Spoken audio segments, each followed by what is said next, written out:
and thank you so much for tuning into my YouTube channel. As you know, we have these random podcast videos, and I've decided that I'm actually going to grow this thing in the year of 2024. And today, I have my first guest. He's a friend. He's an aspiring CASA. But most importantly, his name is Rorisang, but I can't do him justice. Like, this introduction doesn't do him justice. So, Rory, please introduce yourself to the people. First of all, thank you for having me. I'm getting that I'm your first guest. You are my first guest. What an honor. You have to have your friends on the podcast, guys. And with him, introduce yourself first, and then I'll tell them why I chose you. Okay, so a quick intro. Kalibito ke Rorisang Mathabe, originally from Pretoria, a third-year chartered accountancy student at the best university in Africa. But more than that, Rorisang is a boy who loves art. Rorisang is a boy who loves music, who's a petrol head. He multifaceted, I'm not going to lie to you, you know. A very dynamic personality, very loud, but yeah, I think in a nutshell, that's who I am. And that's why we're friends, because anyone who knows me, I talk a lot. Yeah. So that's how Rorisang and I actually became friends. We're in the same degree, did a lot of the same things. He's a radio head. I think that's one thing I also left out yes. in my intro, yes. You should have said you're a radio presenter. A radio presenter. Ooh, I do a lot, actually. You have a lot of titles. Yeah. And that's what we're trying to unpack in today's episode.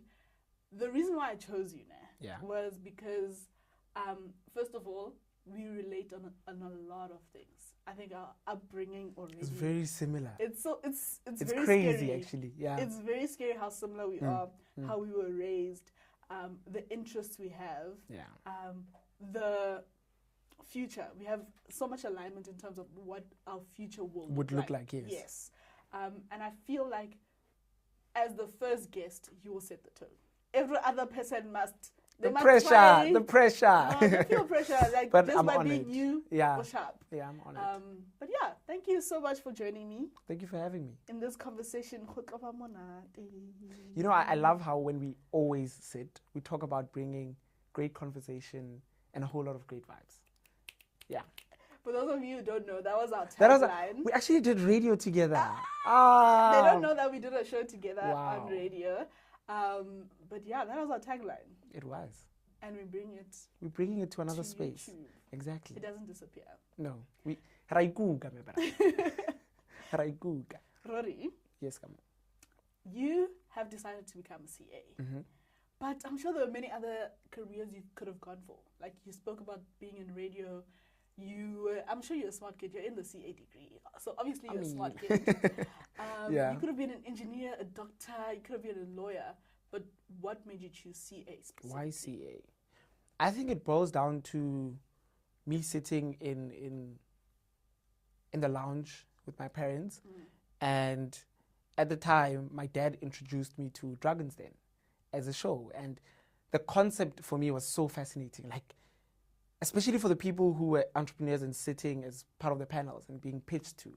I thought it's so interesting to hold so much industry knowledge and to be a gateway into people's dreams, basically. And I thought to myself, I actually want to sit on chairs like that, you know?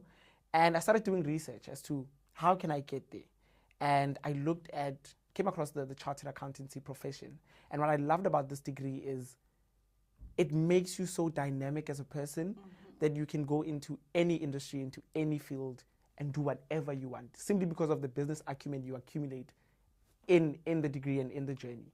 So I saw it as a tool to get me to where I want my life to be. I love that. As an aspiring entrepreneur who one day hopes to become a business mogul. Yes, so in the next few years, we're going to hear Rorisang Mathabe, CEO of... Exactly, blah, blah, blah. Exactly. You know, the aim is to build an empire. Build an empire. I think that's what I love most about this degree.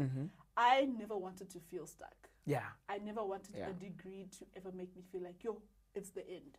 And I think that's why CA is such, like, if you have so many interests but don't want to let go of any of those interests, I felt like CA was the easiest way to, you'll have a good career, but you still can keep in touch. Avenues. I think that's the beautiful thing, is understanding that every industry every company has a finance department. Exactly. So whether it's entertainment, it's in construction, it's in healthcare, engineering, everything. Because I read something that said accountants are the only people who know what's actually going on in a business, and I feel like that's true. That's the beauty of the CA profession. The accounting department is always the backbone of any business. True. There's true. no So business cornerstone. without money. 100%. And money needs to be managed, and we are those ones to manage it. Exactly. But I'm so interested because I shared my epiphany moment. When was that time where you thought we're digging rabatzen? I think for me, I've always shared this, that I've always been around business people. Mm-hmm. My family is very entrepreneurial. Yeah. A lot of the people around me are entrepreneurial as well. So it always felt easy, right? Not necessarily the accounting degree. And I knew business was what I wanted to do. Okay. I was like, if I'm a businesswoman, just the thought of saying I'm a businesswoman. I see you in a power suit. I'm already practicing, Mavona. Yeah. Just to have that title, businesswoman. And then I think I'd always hear from my teachers, you'd be so good. I loved maths and accounting, right? Yeah. So they'll be like, you'd do so well in accounting. Go be a chartered accountant. And I was like, okay, cool. Then I said, okay, I want to be in finance. What does being in finance look like? Yes. And then I searched, what is the hardest thing to study in finance? Or what is the top of the finance? What would you go for the hardest thing? I've always been someone who wants to challenge myself. Okay. I want to be the best in anything I do. Like, if I touch something, I must be closer to the top. Yeah. So CA came up first. And I was like, okay, this is a very good degree. I saw a lot of people, like a lot of CFOs, CEOs in this country are CAs. Yes. And from there, I was literally in grade 5. I was in grade 5. Since then. Grade 5, how old? 11, That's like 10 11. years. Yeah. Wow. I was 10, 11, and I was like, I'm going to be a CA. And I've always maintained that. Like, my whole family, my parents knew. They knew CA is it's a dream. It's the goal. Yeah. And they'd always put in other degrees. Don't you want to be an engineer? And I was like, physics. They'd put in, like, do you want to be a doctor? Because being a doctor is still seen as a very good profession. It still is. It still is. Yeah. And it's expected that a lot of smart kids go into medicine. I think it's also with careers now. I love the fact that we're getting into it. It's that thing that I feel like there's so much external influence when you are young. Yes. That it's so hard for you to find yourself and to say, Kile Rorisang, this is what I want for myself. This is what I love. Exactly. Because I feel like we choose things based off of what will people say. True. For example, every time you make a purchase, I feel like it's important as people to ask ourselves, am I buying this because I want it, or am I buying it because I want other people to see that I have it? Yes. So that is the perceive exactly. Perception. So that is the mentality that I took going into the career and choosing to actually become a CA student, because there were those external influences to say, oh, Rorisang, you'd make a good physicist. Rorisang, get into health sciences or go into something else. And I said, and I was attached to those professions for a while. And then when I got to matric, I said to myself, but will I be happy? Yeah. Because I'm gonna wake up, go to a job for like 30, 40 years. Will that count when some of those people are not even in my life anymore? So I think it's very important to take that approach to say, am I choosing this career because it's intrinsically what I want? Or do I want other people to see me as that? Speaking on that, do you feel like there's still external pressure now that you've chosen CA?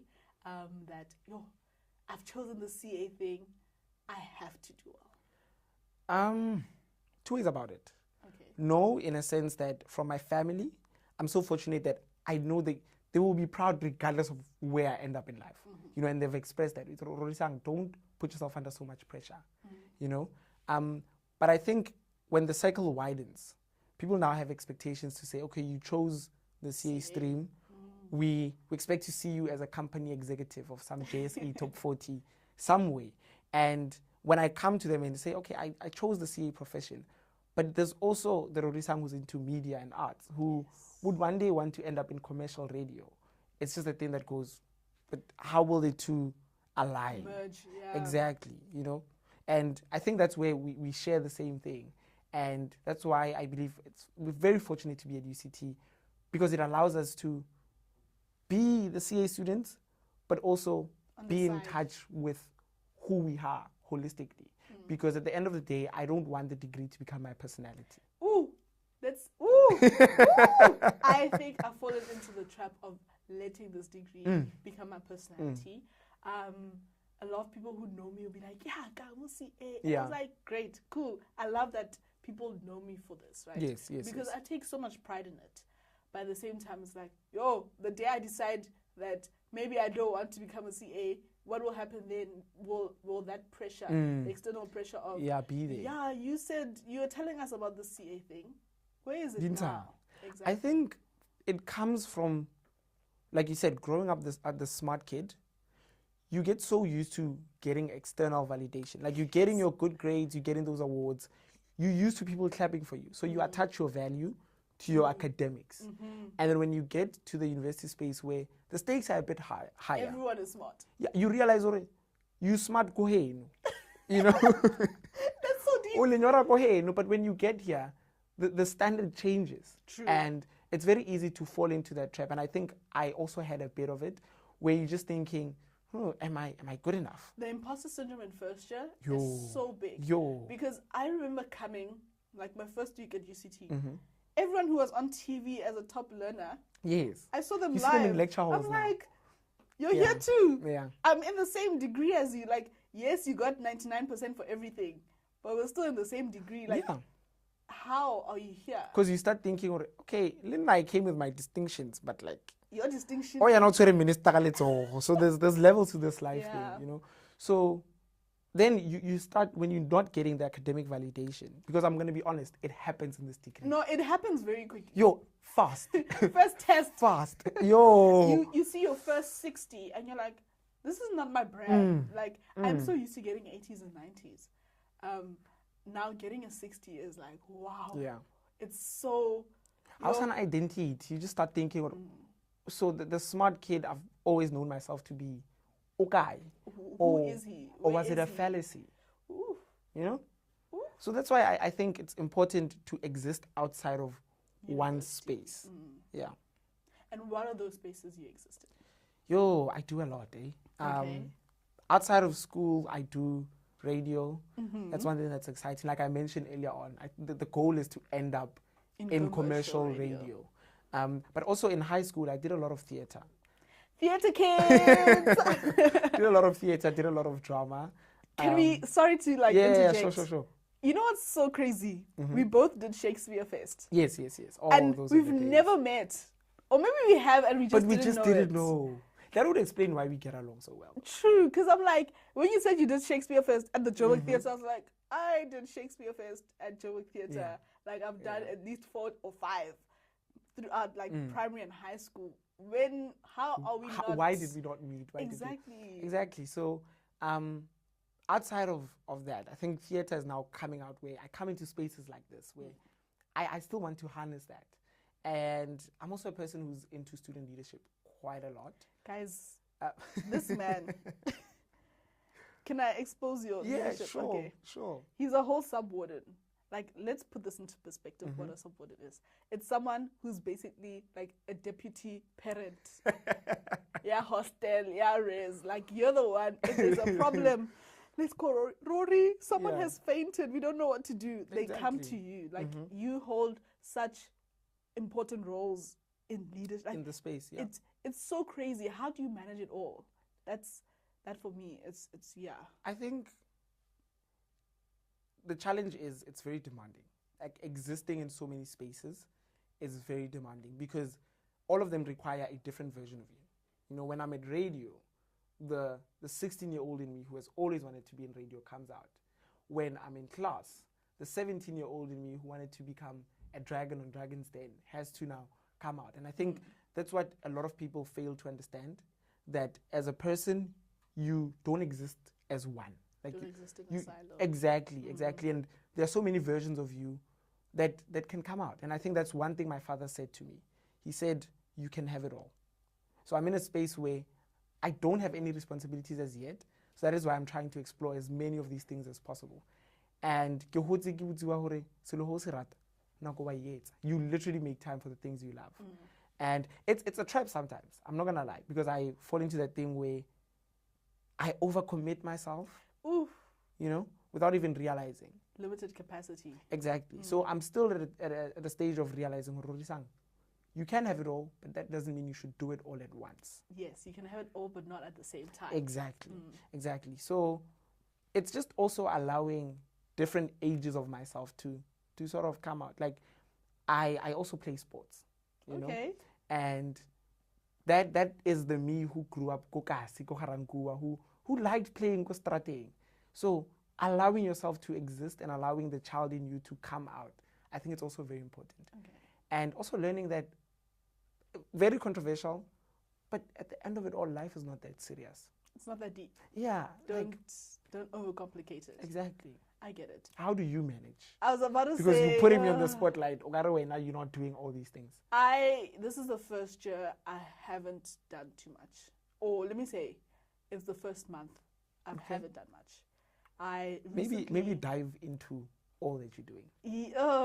Okay. So I'm number one. I'm in this degree. I did radio. I'm still a radio presenter. Yes. It will never leave me. But I just had to take a break. I'm an entrepreneur in the making. Yeah. Actually, I am an entrepreneur. Let me not say in the making. I am one. I am starting up businesses. Okay. Do you want us to dive into that a bit? I think, or yes. It's still the it's in the making. The businesses are in the making. Okay. The entrepreneur and the spirit of entrepreneurship is still there. It's there. Yes. It just needs to be pruned and harnessed. Yes. Yeah, polish it up. What else do I do? I do so much that I don't even know what I do. What else do I do? I can't think of it, but I do so much. You also do UCT TV.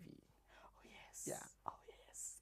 You also have the podcast. I also have a podcast, a YouTube channel. Exactly. I have a lot that I can't keep track of it all. And I think that was my biggest problem first and second year. I was overcommitting. Yeah. There was a point where my friends were saying, we don't know where you are at any point in time. Like, we know when you're at school. You move from this to this to this. Yeah. Yeah. On weekends, I never had a free weekend. And I burnt out. And towards the end of the year, I was passing, I was doing well, but I was struggling to do it. Yeah. I was struggling to study. I didn't want to study. I was just doing it because, the stakes are high, but I didn't want to do it. And that's where I was like, we need to start slowing down. And how did you learn to now start managing the pressure? Because the pressure in this degree, it piles up. It piles up. Yeah. How did you get yourself to that space where you like, this is how I deal with it? Oh, I'm a tutor as well. Sorry, I forgot that. yes. The pressure, I'll say the most pressure I felt was first semester, second year. 7 courses. You're doing all these other things. Yeah. And that's the most pressure you'll ever feel in this degree. Because you just have so much to do. In undergrad. You haven't finished. Okay, let's say in undergrad. Yeah. Because I think so far third year is not difficult in terms of like the pressure. It's like the pressure of graduating or finishing. Yeah. But that pressure for me is not that big. It's something that has to happen. Yes. It will happen, right? But the pressure of second year of, will I pass this test? Can I go to every lecture? Because we were on campus 8 to 5 every day. It was so bad that there were days where we didn't have a lunch break. We didn't have a lunch break. Like it was this, after this, after this, after this. It was so scary. That for me felt like matric times 10. And I think I've learned from that experience that the journey is long. The journey towards CSA is long. Pace yourself, but it's also important to use challenges as a case study. Okay. I think that's how I'm surviving this degree. When I'm at a point where conceptually I have no idea what's going on, I say to myself, you've been in this space, especially using second year as a benchmark. Yeah. I'm like, you've been in the space and you've made it through. You know? So it's also important to take your W's hanyane. Yes. You know, as much as there's that bigger picture, when you think of it in terms of time, it looks like a long journey. So take your wins and take trials as an opportunity to prove to yourself that you're You still can. more than capable. Exactly. That's what keeps me going. I think what I learned last year was that at every point of accomplishment, I literally have a list of accomplishment on my notes, and it's pinned, because I need to be able to go to my list of accomplishments and say, first of all, you got into UCT. Exactly. You got Reminding into yourself this of degree. the I'm end of that it all. girl. Exactly. And I think the most recent one was our interview with Oh, yes. the yes, CEO yes, of Psycha, and I think that it proved to me that I don't have to let go of different areas of my life. I can still be the creative, the Gamo that I feel most authentic in, which is the creative Gamo. Yes. And I can still be the accountant. It fused the two worlds for me. I don't And know. the interview is such a beautiful experience. Oh, she's an amazing woman. Miss Patricia is amazing. Oh, she's an amazing woman. How was that for you?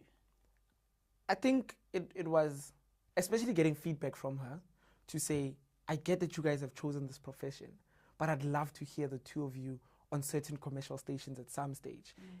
And when you get, there's a difference between thinking you're good at something and actually being good at it. Ooh. So when you get people who you hold to high esteem about feedback, it reminds you, Mara, there's possibly something there. I'm not being delusional, So as much as we shouldn't rely on external validation, we should be able to take input and just sit with it.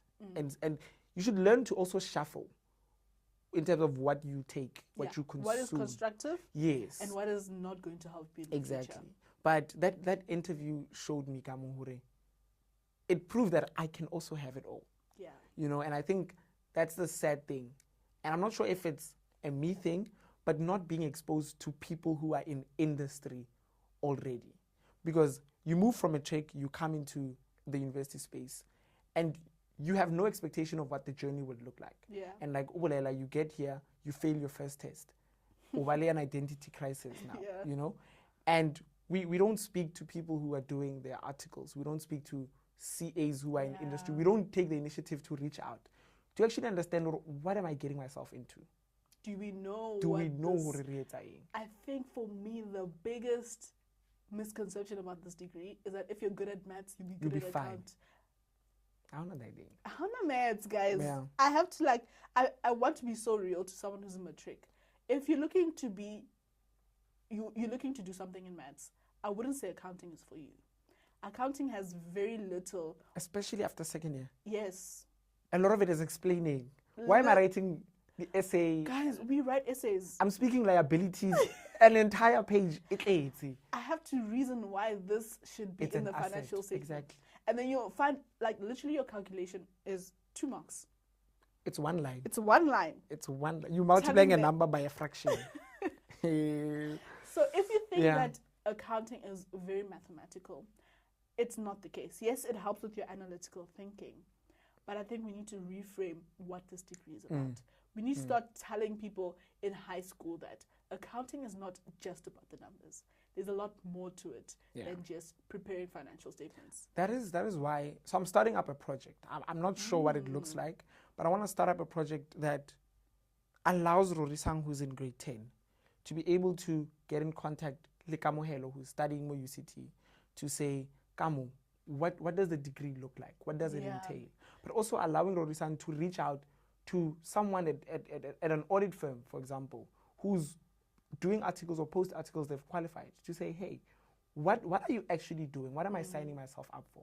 Because now you realize that this is not for me, but you need deep in it. That is so true, and I've seen it. I've experienced it with my friends, to say, you meet someone who says, I don't have the willpower anymore. I'm going to have nothing to show for it. And then another problem is you only really get a taste of accounting in second year. Yes. Because it's just general accounting first year. Everyone in commerce is doing it. So there's nothing new. Especially if you did accounting in high school. Yeah. A lot of first years okay, it's the content you covered in high school. Yeah, and then you move. I think that's one thing I was not prepared for. The move from first to second year.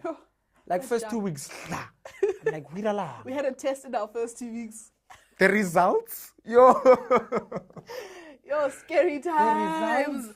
You think that you know this degree. You think. And then it's like, No. Nah, if I We need, test to one. we need to humble you a bit. Yeah. You got your distinction in first year. No, second year? We'll see about that. But I think Ntongwa Happy is understanding what other people made it. If it's humanly possible, you are more than capable. That's my mantra. Every time this is not going anywhere, I remind myself there are people who have qualified as chartered accountants. So taking stock to say, Bafidil, I can also, do it. What has been your most difficult experience or difficult journey through this? Through the degree, is understanding that I'm human. Okay. Understanding that things don't always work out, and just offering myself grace. Oof, that's but a tough one. It's a tough one. Especially when you're, I don't want to go back to it, but when you're a high achiever. Yes.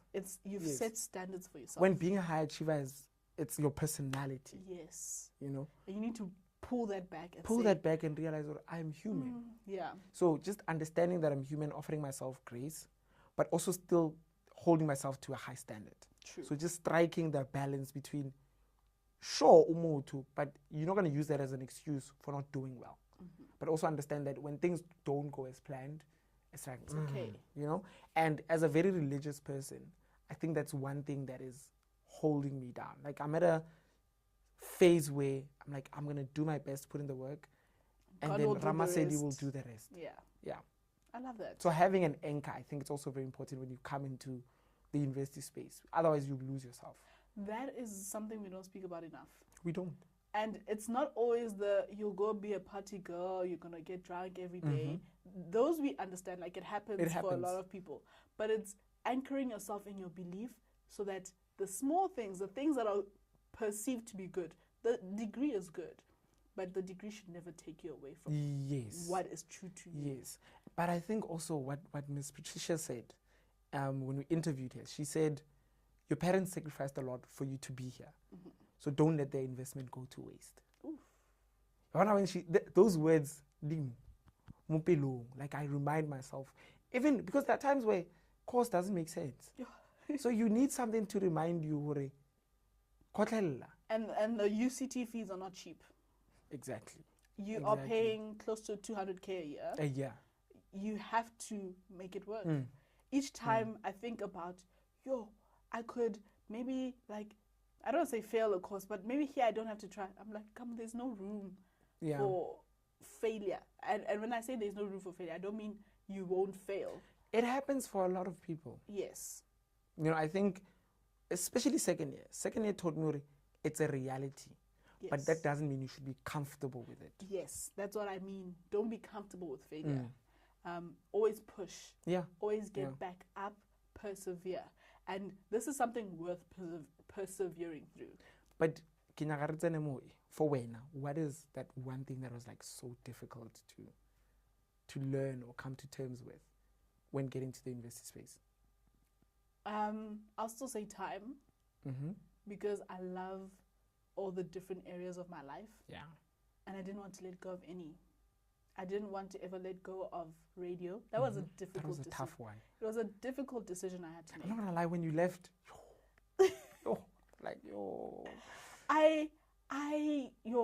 that was a tough one because I'm committed. I'm one person who, when I set my mind to something, I want to do it well. Do it well.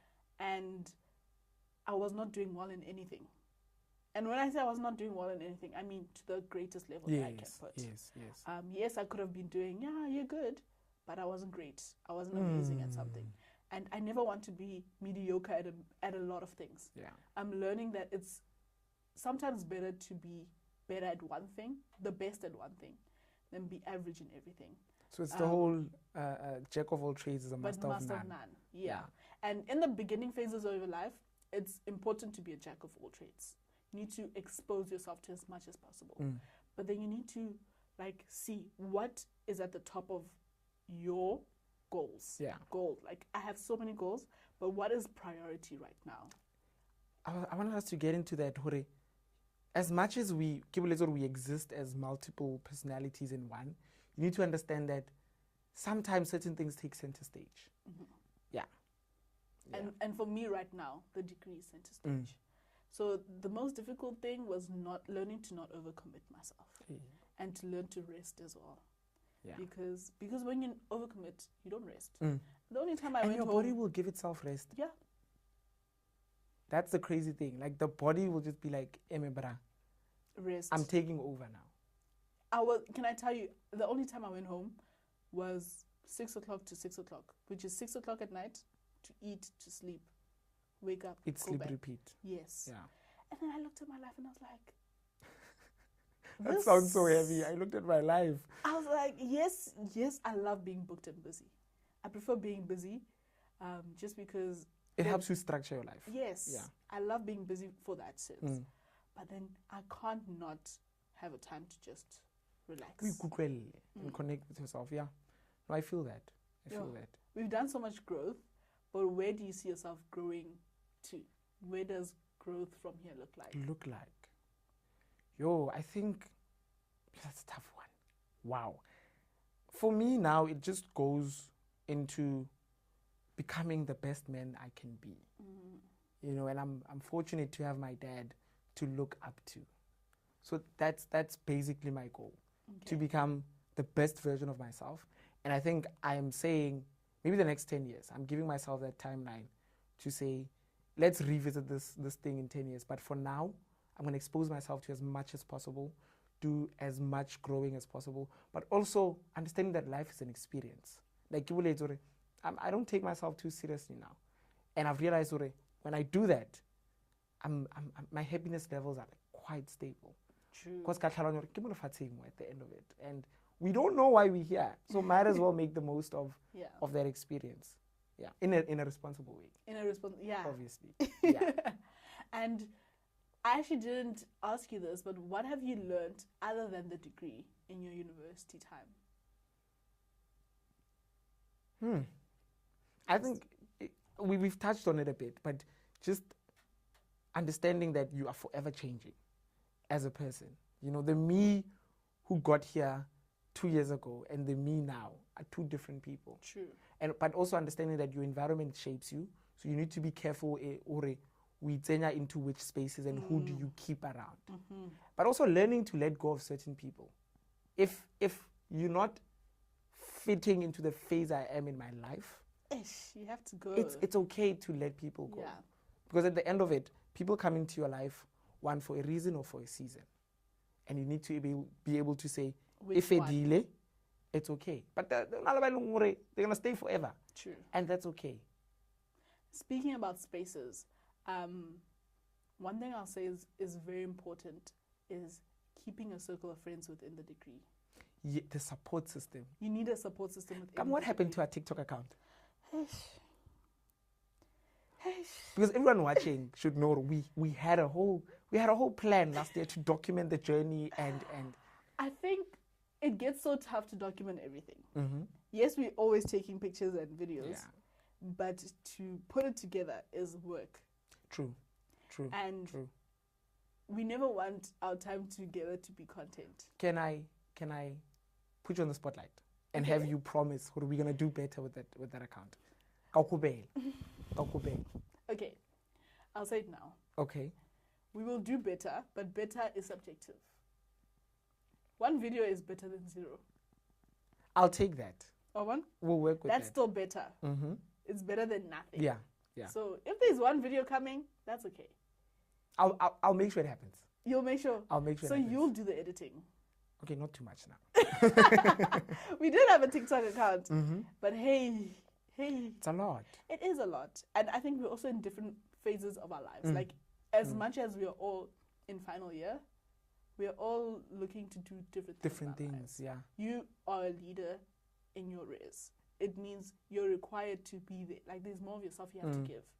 But, you know, we talked about imposter syndrome also. Mm-hmm. And one other thing is when you get to spaces, understand that you belong. Ooh. You know, the fact that you were able to get in the door, it means you belong. You have something of value to add to the team. So one thing I've also come to learn is make yourself as big as possible when you enter new spaces. Yes, speak highly of yourself. Thank you. Not in an egotistical manner, but just know I'm Kamogelo But boy. tlala ka wena. Like tlala ka tsena ka mo I'm- lemong and just be like, I'm the "Ke girl. fihlile." Yeah. That's a big thing. Don't ever sell yourself short. Yeah. Don't do that. Because people will easily like disregard you. But also university, social capital is also important.